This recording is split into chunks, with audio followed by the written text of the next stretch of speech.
ভগবত নাম। ভক্তরা তো সহ্য করে গেল, সহ্য করার সামর্থ্য। আপনি ভাবুন, আমি বারবার এই কথাটা বলি, আপনি কারো মুখে একটু থুতু ফেলে দিচ্ছেন, সে যদি বসে আপনার দিকে হেসে দেখে, আপনার তাকে কি মনে হবে? পাগল মনে হবে। কেন বলুন তো? তার মতো সহ্য ক্ষমতা আপনার মধ্যে নেই। একটি ভক্তকে আপনি 5 বার গালাগালি করুন, ভক্ত চুপ থাকবে। কেন? তার মধ্যে একটি পাওয়ার আছে। কি পাওয়ার? সহ্য, ধৈর্যবান।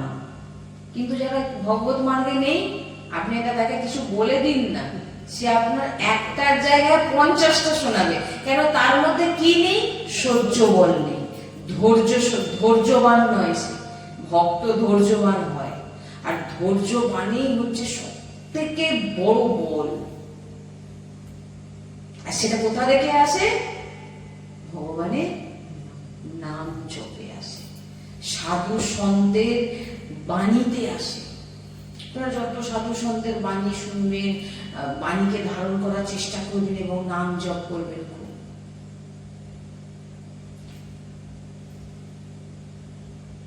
এগুলো যদি জীবনে না করেন, আপনার মনেই হবে যে তুই এত কিছু করছি, আর করবো না, এত কিছু করলাম, এত জীবনে দুঃখ আছে, আর করবো না। শরীরে হাঁটু ব্যথা, কোমর ব্যথা, পা ব্যথা, মাথা যন্ত্রণা, জ্বর, কিডনি, বিভিন্ন রকম রোগ। ভগবান তুমি আমাকে এইভাবে কষ্ট দিচ্ছ? ভাই, তোমাকে ভগবান যদি, গুরুজি বলেন, বলে আমাকে যদি কিডনি ফেরত দিয়েও দেয়, ধরুন কি নতুন কিডনি আমি লাগিয়েও নি, তাহলেও কি আমি অমর হব? মৃত্যু কিন্তু আমার হবে, এটা একেবারে জেনে নিতে হবে, বাস্তব। মৃত্যু আমার হবে। তাহলে ওই জন্য গুরুজি বলছেন না, দুটো কিডনি নষ্ট। কত ভক্ত আছে গুরুজিকে বলছেন আমি কিডনি দেবো, আমি কি? গুরুজি বলেন না, যিনি এই দেহ রচনা করেছেন এবং এই যে যা কর্ম, তিনাদের কি পাপ শক্তি নেই? তিনারা কি কিছু পারেন না করতে? 2 বছরের বলেছিলেন 2 থেকে 3 বছর বাঁচবে, সেখানে 16-17 বছর তিনি বেঁচে আছেন। কে বাঁচিয়ে রেখেছেন?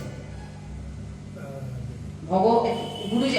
কালকে আমরা সৎসঙ্গ বলছিলাম না, যে একজনের মুখে শুনেছিলাম, রোজে একজনের মুখে শুনেছিলাম, বলছেন যে মহারাজজিকে এখন আপনারা দেখছেন, সে মহারাজ আগের মহারাজজি নয়, এখন যুগল বিরাজমান। সে মহারাজজি তো কবে চলে গেছে। মানে কি? গুরুজির শরীরে সবসময় পীড়া, সবসময় কষ্ট, কিন্তু কেউ দেখলে বুঝতে পারবে না যে তিনার মধ্যে কষ্ট আছে। কেন না? পুরোপুরি শ্রীজি সবকিছু করাচ্ছে, পুরো প্রেরণা, যা যা বলছেন, কখন কি বলছেন, কাকে কি বলছেন, গুরুজি বলেন এগুলো আমার বসে কিছু নেই। রাত 1:30 থেকে সারাদিন দিন চর্চায় চলছে। উত্তম সাধকের ব্রহ্ম মুহূর্ত হচ্ছে 1:30 থেকে 2, তারপরে হচ্ছে 2 থেকে 3টে, তারপরে যেটা একেবারে লাস্টে হচ্ছে 3টে থেকে 4টে। এবারে বলুন, 2টো কিডনি ফেল ব্যক্তির 1:30টার সময় থেকে তার দিন চর্চা কি হতে পারে কোনোদিন? আমার আপনাদের হোক না, আমার 2টো কিডনি নষ্ট, আমি এবার শেষ, আমার জীবন এবারে শেষ, পড়ে আছেন রোগী, চোখের নিচে এত বড় কালো হয়ে গেছে, কিন্তু তিনাকে দেখুন, আরো কত জায়গায় নিয়ে যাবেন, বাঁচার তাগিদায় দৌড়াচ্ছে। কে কিডনি দিবে? হ্যাঁ, কারো যদি কিডনি কেটে আরো লাগিয়ে নিতে পারি, বেঁচে থাকবো। এটাই তো ভুল। আপনি কিডনি কেটে লাগান, আর চেন্নাই যান, আর অমুক জায়গায় যান, যত দূরে যান, যত ট্রিটমেন্ট করুন, আপনার শেষ হবে না, হবে না। আমি এটাই জানতে চাই, শেষ হবে না অমর হবে? গুরুজি এই কথাটা বলেন, যে যখন আমাকে একদিন যেতেই হবে, তো আমি কেন এইরকমই যতদিন শ্রীজি যতদিন চালাবে চলবো। তারপরে যখন শ্রীজি নিয়ে যাবে, আমার তো ভয় নেই, কারণ যাবো আমি শ্রীজির সেবাতে। এই জন্যই বলছেন যে সৎসঙ্গ শ্রবণ করো, সৎসঙ্গ করো। আর যত সাইডে অসৎসঙ্গ আছে না, আপনার এই দুঃখ, যে ভগবান কানকে এমন একটি জিনিস দিয়েছেন, নেত্র অক্ষে দেখুন, এই যে আমাদের ইন্দ্রিয়গুলোর মধ্যে সবের প্রতিক্রিয়া আছে। আপনাদের আপনি চোখেও দেখুন, কাউকে চোখ দিয়েও ইশারা করে কথা বলতে পারবে, জিভ তো আছেই, হাত পাও আছে, কিন্তু কান এমন একটা জিনিস যে শুধু শোনে, বলতে কিছু পারে না। এই জন্য ভগবান এই কানকে দিয়েছেন তার রস পান করার জন্য, এই কানকে দেওয়া হয়েছে। তো এই কান আপনাকে ভগবত প্রাপ্তি করাবে, এই কর্ণ ইন্দ্রিয় দিয়ে ভগবান হৃদয়ে প্রবেশ করছে। এবার যদি আপনি কান দিয়ে কারোর প্রবঞ্চ শোনেন, কারোর নিন্দা করেন, কারোর খারাপ খারাপ যে কথা শুনছেন, তখন কি হবে বলুন তো, আপনার ভিতরের যে নোংরা সে কখনো পরিষ্কার হবে না। এই জন্য সঙ্গ যদি না আপনার ঠিক হয়, আপনি বললাম যত জায়গায় ছুটে যান, ওই ছুটতেই থাকবে, কোনদিন আপনার যে লাভ, আপনার যে জন্য আপনি এসেছিলেন সেই কাজটা কিন্তু আপনার হবে না।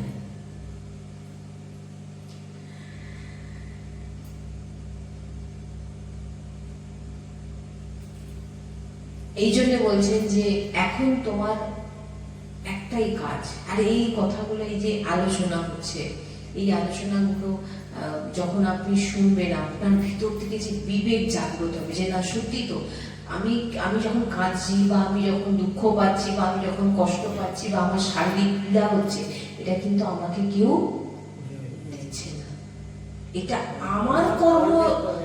তাহলে আমি সামনের ব্যক্তিকে কি বলবো যে তোমার জন্য আমি কাঁদছি? কোনো ব্যক্তিকে কেউ কখনো কাঁদাতে পারে নিজের যদি কর্ম ঠিক না থাকে? হয়তো আপনি এখন কিছু করছেন না, আমি মানছি, গুরুজি বলছেন আমি মানছি, কিন্তু আপনার সেই যে কর্ম আপনাকে এখন এসে ভোগাবে। এই জন্যে সৎসঙ্গ শুনুন, নাম জপ করুন, নাম জপেই এমন পাওয়ার যে আপনাকে সহ্য করার ক্ষমতা আপনাকে দেবে। অনেক কথা আপনাকে বলা হবে, আপনি সেটা চুপ করে থাকার মধ্যে যে বল আছে না, ওই জন্য বলেন তোমার কর্মফল তুমি ভোগ করে নিচ্ছ, রাধা রাধা রাধা রাধা রাধা রাধা রাধা রাধা করছো, আপনাকে কেউ গালাগালি করছে, সে তার কর্ম করে যাচ্ছে। আপনি যদি প্রতিক্রিয়া করে দেন, আপনার আবার নতুন কর্ম হয়ে গেল, আপনি রাধা রাধা রাধা রাধা বলাটা কাটিয়ে দিলেন। এই যে আপনার চুপ সামনের ব্যক্তিকে ধ্বংস করে দেবে। কি বললেন? সামনের ব্যক্তিকে ধ্বংস করে দেওয়ার, আপনি যে কর্ম আপনার ছিল সেটা আপনার ভোগ হয়ে গেল, আর এই নাম আপনাকে সেটাকে সহ্য করিয়ে দিল। কারণ নামেরই সামর্থ্য আছে যে আপনাকে ধৈর্যবান। আপনাকে একটা কথা বললে নিজের কোনো কন্ট্রোলই নেই, কেউ একটা কথা বললো তার সঙ্গে ঝগড়া করছে, এটা আমাদের ভক্তের চরিত্র, এটা হয় না। আর যখন তিলক থাকবে, গলায় কণ্ঠি থাকবে, আপনি কাউকে কখনো গালাগালি করতে পারবেন না। কেন পারবেন না? আপনি যখন কাউকে গালাগালি দেন, আপনাকে কেউ গালাগালি দেবে না। গালাগালিটা কাকে দেবে বলুন তো? আপনার ইষ্টকে দেবে। দেখো না কিরকম ভক্ত সেজেছে, বলবে কি বলবে না? দেখো না কিরকম ভক্ত সেজে কিরকম ঝগড়া করছে, তার মানে কাকে গালাগালি করছে? ইষ্টকে। তখন কিন্তু আরো বেশি অপরাধ। গুরুজি এই জন্য বলছেন ভক্তি কি জিনিস বোঝো, ভক্তি কি আগে জানো। নিজেকে ভক্ত বলার আগে ভক্তদের চরিত্র পড়ো, ভক্তদের চরিত্র শোনো, ভক্তের চরিত্র কেমন হওয়া উচিত, তবেই না তুমি নিজেকে ভক্ত বলবে। আর ভক্তকে কখনো কেউ নিজেকে বলে না, নিজেকে তো বলে পতিত। পিওর ভক্ত যে হয় সে নিজেকে কি বলে? আমি পতিত।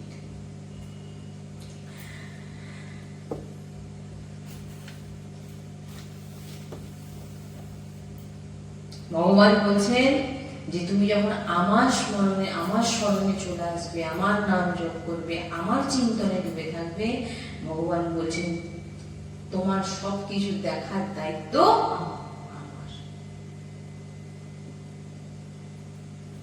সাধু সন্তের চরিত্র, ভক্তের চরিত্র কেমন হয় জানেন?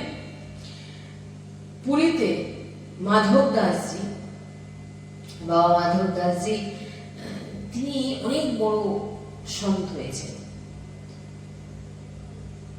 তিনি সাধু সন্তদের একটি থেকে তিনারা মাধুগিরি করে পান, আর মাধুগিরি করে যেটাই পাবেন সেটা জগন্নাথ ভগবানকে ভোগ দেখিয়ে পাবেন। ভগবানকে ভোগ দেখিয়ে যে জিনিস পাবেন সেটা কিন্তু পাপ গ্রহণ করছে। কেউ বলতে পারে আমি ভেজিটেবল খাই, আমি নিরামিষ খাই, নিরামিষ খেতে পারো, কিন্তু তুমি প্রসাদ পাও না, ওটা কিন্তু পাপ, ভগবান গীতাতে বলেছে। এবার এখানে বলছে যে মাধব দাসজি যখনই মাধবগিরি করতেন, সকালবেলা মাধবগিরি করে এনে জগন্নাথ ভগবানকে ভোগ দিয়ে প্রতিনিধি পেতেন। তো একদিন এমন একটি মাতাজির ঘরে ঢুকে গেছেন। দেখুন ভক্তের চরিত্র কেমন হয়। ভক্ত সবসময় সবার মঙ্গল করে, সন্ত সবসময় সবার মঙ্গল করে, কখনো তার খারাপ চায় না। আপনি তিলক সেবা করেছেন, গলায় মালা নিয়েছেন, আপনি কারোর ক্ষতি চাইতে পারেন না। তার যে যদি চায় তাহলে আপনি কখনো কোনো অ্যাঙ্গেল থেকে আপনি ভক্ত নন। মাধব দাসজি মাধবগিরি করতে গেছে, মা ভিক্ষান দেয়নি। এবারে ভিতরে মানে ঘরে ঝগড়া টগড়া চলছিল, তিনি এখন ঘরে নেতা দিচ্ছিলেন, মানে ওটাকে কি বলে, মুড়ছিলেন। এখন সেই কাপড় মোছাটা বলে দেখো সকালবেলায় চলেছে বলে বলে মানে নিবে তাই নেবে, সেই নেতাটাকে ছুঁড়ে ফেলেছে, মাধব দাসজির হাতে এসে পড়েছে। মাধব দাসজি বলছেন যেমন জগন্নাথজির ইচ্ছে, তিনি ওটা নিয়ে চলে গেছেন। এইবারে চিন্তা করছেন এটা তো জগন্নাথজিকে ভোগ দেখানো যাবে না। আর সাধু সন্ত বৈষ্ণব কোন ধামে যখন কেউ কিছু দেয়, দান করে, তার যে কোনো রকম মঙ্গল কিন্তু যে জায়গায় দিচ্ছে সে কিন্তু করবে, এটা জেনে নিন। যখন কোনো ব্যক্তি কিছু মন্দিরে বৈষ্ণবকে ধামে দিচ্ছে যে কোনো কিছু, সেই জায়গা থেকে সেখানকার যে যিনারা আছেন সাধু সন্ত বৈষ্ণব, তিনারা কিন্তু যার যে যিনি দিয়েছেন তিনার কল্যাণ কিভাবে, তার পূর্ণ তার কল্যাণ কিভাবে হবে তার জন্য তার ব্যবস্থা ভগবান করে দেন, সেই সাধু সঞ্চয় করে দেন। তো মাধব দাসজি এখন বললেন যা হোক তো আমাকে দিয়েছে, পোছা হোক আর যাই হোক তো দিয়েছেন, তিনি নিয়ে নেবেন। তো জগন্নাথ ভগবানকে ভোগ দেখানো যাবে না, কিন্তু ওর কল্যাণটা কি করে হবে, কারণ সে যা হোক তো কিছু একটা দিয়েছে। তিনি তখন কি করলেন, ভক্তের চরিত্র কেমন হয় দেখুন, সেই কাপড়টাকে ভালো করে ধুলেন, ধোয়ার পর শুকনো করলেন, শুকনো করে সেই কাপড়টা থেকে যে সব কাপড়ে যে সুতোগুলোকে সব টেনে টেনে তিনি বার করলেন, বুঝতে পারছেন, সুতোগুলোকে বার করে দিলেন, দিয়ে ভালো করে সব সুতোগুলোকে পাক দিয়ে ছোট ছোট একটা একটা করে বাটি তৈরি করলেন, ঘিয়ে ডুবিয়ে জগন্নাথ ভগবানকে দীপ জ্বালালেন। যখনই দীপ জ্বলে গেল জগন্নাথ ভগবানের কাছে, যে যিনি ওই পোছা ছুঁয়ে মেরেছিলেন, তিনার হৃদয়ে জাগ্রত হল, হায় আমি আজকে সকালবেলা একজন সাধু সন্ত এসেছিলেন, তিনাকে আমি এই কাজটা করেছি। এই যে তার ভিতরে যে ভাবনাটা, এতে তার কল্যাণ হয়ে গেল। কিন্তু তার কল্যাণ হোক না, তার তো কল্যাণ সাধু সন্ত করবেই, কারণ সাধু সন্তের দৃষ্টি যদি, এই জন্য বলে কেন প্রকটে সৎসঙ্গ শোনো, যখন কোন বৈষ্ণবের দৃষ্টি আপনার উপরে পড়ে যাবে তখন আপনাকে সে ভক্ত বানিয়েই ছাড়বে, বুঝলেন? যখন কেন প্রকটে সৎসঙ্গ শুনতে হয়, যখন দৃষ্টি পড়বে সামনে, গুরুজি বলেন, তখন কি হবে না, তার দৃষ্টি আপনাকে ভক্ত মানে কি, তার যে দিব্য দৃষ্টি আপনাকে তার বাণীগুলোকে মানার জন্য বাধ্য করবে। বারবার আপনি আসবেন, আপনার ভুলগুলো ধরাবে, বারবার আপনি আসবেন, আপনার ভুলগুলোকে ধরাবে, আর পাঁচটার মধ্যে একটা আপনার মনে হবে না এটা আমি সেখানে শুনে এসেছি, আমাকে এটা চেঞ্জ করতে করবেন, যদি সে সত্য ভক্ত হয়ে থাকে। যখন দেখুন ভক্তের তার ভাবনা দেখুন, সে একটা পোশাকে কিভাবে ভগবানের কাছে সেবা লাগে, আমি সন্তের মুখে শ্রবণ করেছি। এই জন্য বলছি যে ভক্তের চরিত্র কেমন হয়। আমরা ঘৃণা করে এটা কি দিয়েছে দুধ তার ঘরে ফেলে দিয়ে চলে আসতাম, কিন্তু তিনি কি করলেন? আমার দু চারটা কোথাও শুনি আছে। হ্যাঁ, কথা হলো, দেখো তোর পাপে তুই মরবি, তোকে অভিশাপ দিয়ে গেলাম, যা মানে অভিশাপ কাজে লাগুক না লাগুক, অভিশাপ দিতে ছাড়বে না। তুই কাকে বলেছিস জানিস? আমার মতো ভক্তকে এরকম করেছিস, তোর কি হাল হবে দেখবি। এরা কখনো ভক্ত হতে পারে না, হয় না। ভক্তের ভাবনা কখন এমন হতে পারে না। হয় না। ভক্তের জন্য তো তার ভগবান বিচার করে। ভগবান বিচার করেনি, যখনই দীপ জ্বলে গেল তার ভিতরে যে সে যে ভুল করেছে সে বুঝতে পেরে গেল আমি কি করি? কি করেছি। দীপ জ্বলছে, কিভাবে দেখুন কিভাবে ভগবানের কাছে অর্পিত করলে, ধুলে তার ভিতর থেকে সব সুতো বার করে তাকে পাক দিয়ে ছোট ছোট করে প্রদীপ জ্বালিয়ে দিলেন। ভাবুন, একে ভক্ত বলে। তাই জন্য তো ভগবান কৌপিন দিয়েছিলেন। এই জন্য বলছেন আমি এবারে যদি আপনি বলতে যান, বলবে আমরা কি মাধব বাবা নাকি? আমাদের ভাবনা এমন কিছু কিছু তর্কিত, যাদেরকে রাক্ষসী স্বভাব বলা হয়, যে তারা সবকিছুর মধ্যে দিয়ে দেখবেন সে খুঁজে ঠিক বার করবে আমরা মাধব বাবা নাকি। আরে ভাই, তোমাকে মাধব বাবার চরিত্র শোনানো কেন হচ্ছে? কারণ আপনি ওই চরিত্রটা শুনে নিজের জীবনে ধারণ করবে। বিবেক জাগ্রত। একজন আমাকে বলেছিলেন যে আমরা কি প্রহ্লাদজি হতে পারবো? আর নাই আমি তখন বললাম ওনাকে, আমরা প্রহ্লাদজি, আপনি তো আগে স্বীকার করে নিচ্ছেন আপনি হতে পারবেন না, তাহলে কোনো কি করে হবে? আমরা ভক্ত হব কি করে?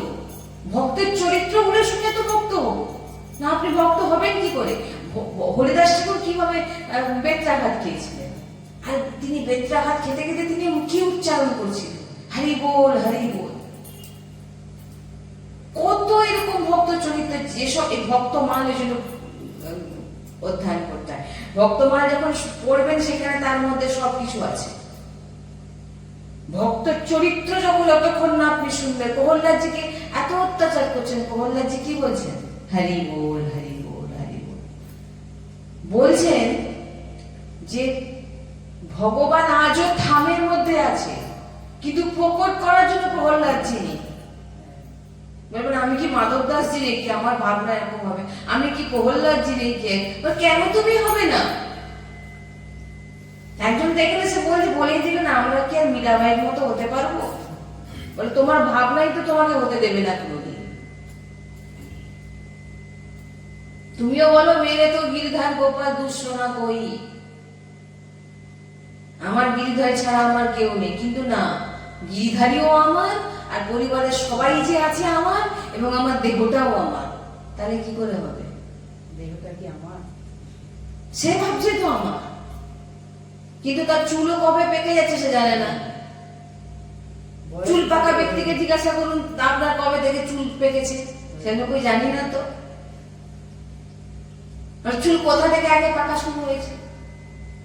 আমি শুনেছি এক সন্তানের মুখে শ্রবণ করেছিলাম, চুল পাকা শুরু হয় কানের কাছ থেকে, এখান থেকে ফু দিয়ে যাচ্ছে, এবার বাবা তোমার ঘন্টা বেজে গেছে যাওয়ার, এখনো নাম জপ কর, এই কান থেকে ভগবত নাম শোন, অন্য কিছু শুনিস না, কোথাও যাবেন না, চুপচাপ নিজের ঘরে বসে যান, নিজের ঠাকুর যে আছে বসে যান, যে কোনো একটি জায়গায় যান যেখানে সৎসঙ্গ পাবে, মানে ভগবত মার্গে চলার পথ পাবে, সেই জায়গায় যাবেন, চুপচাপ ভজন করুন, যদি সাংসারিক হন সংসারে কাজ করুন, চুপচাপ সবার মধ্যে ভগবানকে দর্শন করুন, সৎসঙ্গ শুনুন, নাম জপ করুন, প্রসাদ পান, আপনার ভগবত প্রাপ্তি নিশ্চিত। আপনার ভগবত প্রাপ্তি নিশ্চিত। এই জন্যই বলছেন যে সৎ বৈষ্ণব যার মধ্যে লোভ নেই। আবার আপনি বৈষ্ণব চিনবেন কি করে? এমন এমন বানিয়ে দিচ্ছেন, আপনি বলেন বাহ কি সুন্দর শুনছি। যদি তার মধ্যে লোভ থাকে, যদি তার মধ্যে কাম ক্রোধ এই সমস্ত জিনিস যদি থাকে, এবং সে গলা ভর্তি এই স্বভাবগুলোও আছে, আর বেদ কণ্ঠস্থ করে নিয়েছে, কোনো লাভ হবে না। তার মুখের বাণী শুনেও কোনো লাভ হবে না বলছেন। আমি বলছি না এগুলো, এগুলো এগুলো এগুলো সব সাধু সন্তের শ্রবণ করা বাণী, এগুলো কোনো মন গড়া বাণী এখান থেকে বলা হয় না। কেন হবে না? কারণ আপনি যখন সৎসঙ্গে এসছেন, আপনি নিজের ভিতরের দোষগুলোকে দূর করতে এসছেন, তো অহংকার, ক্রোধ, লোভ এগুলোকে দূর করতে এসছেন, তাই আপনি সৎসঙ্গ শুনতে এসছেন। এবার যে আপনাকে বলছে তাকেও তো সেই রকম স্বভাবের হতে হবে। সে যদি সেই স্বভাবের না হয়, তো তার প্রত্যেক কোনো বাণীর এফেক্ট আপনার উপরে হবে না। এগুলো গুরুজি বলছেন আগে নিজের আচরণে আনো, তারপরে প্রবচন দিতে বসো। তুমি আগে কৃষ্ণ হও।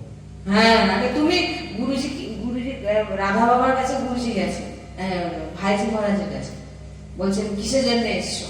ভাইজি মহারাজ অনেক সহযোগী। ভাইজি মহারাজ বলছেন গুরুজিকে বলছেন কিসের জন্য এসছো এখানে? গুরুজি তখন সবে বৃন্দাবনে এসছেন, বলেন আমি কৃষ্ণকে প্রাপ্তি করতে চাই। বলে চশমাটাকে নামিয়ে বলেন আগে নিজে কৃষ্ণ হও, কারণ কৃষ্ণ তুমি নিজে, কৃষ্ণ তুমি, সেটা তুমি জানো কি? কৃষ্ণ যে তুমি, সেটা বুঝবেন কি করে? সেটা তো জানেনই না। হ্যাঁ, গুরু সন্তের সঙ্গ না করলে আপনি এই জিনিস জানতে পারবেন না যে কৃষ্ণ তুমি। বলে কত নাম জপ করো, কৃষ্ণকে জানবে। প্রত্যেক দিন 3 লক্ষ 4 লক্ষ করে নাম জপ করো। রাধা বাবা বলছেন এটা, এক ভক্তকে বলছেন আমি কৃষ্ণকে দেখতে চাই।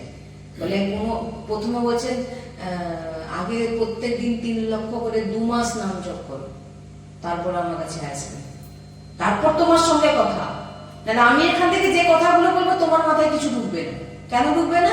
তোমার ভ্রষ্ট বলা তোমার ভাবনা হবে, আর তোমার এতে আর অপরাধ লাগবে। কেন না? তোমার মধ্যে এই কথাগুলোকে নেওয়ার মতো যে শক্তি চাই, সে শক্তিটা তোমার মধ্যে নেই। নাম জপ না থাকলে কোনো বাণী তুমি জানতে পারবে না।